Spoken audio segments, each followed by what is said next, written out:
Oke, tadi kita udah bahas kalau mesin Turing itu bekerja dengan cara ngikutin instruksi yang udah ada secara bertahap. Nah, pertanyaannya, sebenarnya apa aja sih yang ada di dalam mesin Turing sampai dia bisa melakukan semua itu? Kalau diibaratkan sebuah tim, setiap bagian punya tugasnya masing-masing. Dan ada 4 komponen utama yang bikin mesin Turing ini bisa bekerja. Yang kedua adalah head atau kepala pembaca. Tugasnya membaca simbol yang ada di tab, menulis simbol baru kalau diperlukan, lalu bergerak satu langkah ke kiri ataupun ke kanan. Bisa dibilang ini adalah tangan yang melakukan semua pekerjaan di atas tab. Yang ketiga ada state atau keadaan. Ini bisa dianggap sebagai posisi berpikir mesin saat itu. Setiap state menentukan apa yang harus dilakukan ketika mesin sedang membaca simbol tertentu.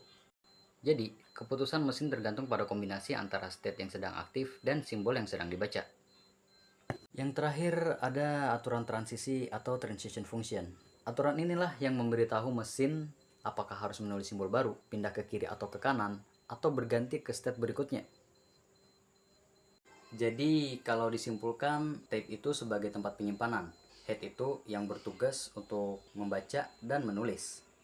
State menentukan kondisi mesin, sedangkan aturan transisi bertugas sebagai buku panduan untuk setiap langkah yang dilakukan. Keempat komponen ini saling bekerja sama supaya mesin Turing bisa menjalankan instruksi secara sistematis dan teratur.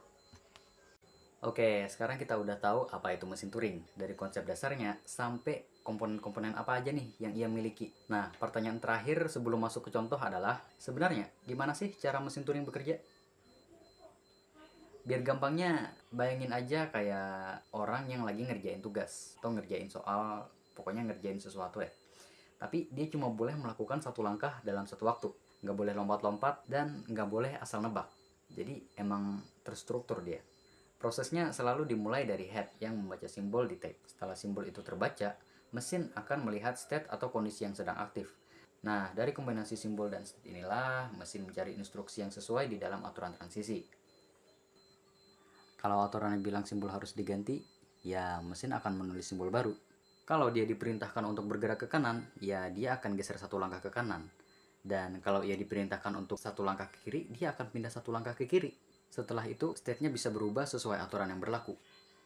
Lalu proses yang sama akan terus berulang.